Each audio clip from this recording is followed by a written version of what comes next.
had sailed from the sweet Coburg Port.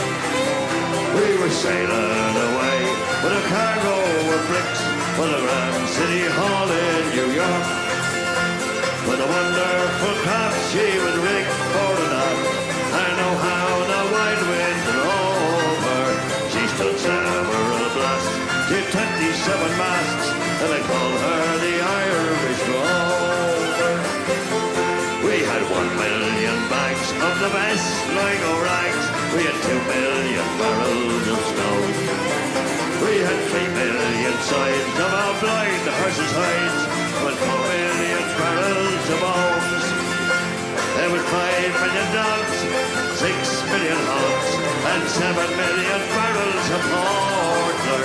There was 9,000,000 bales of old Nanny Goat tails, all on board of the Irish Rover. There was old Mickey Coot, who played hard honey flute when the ladies lined up for a set.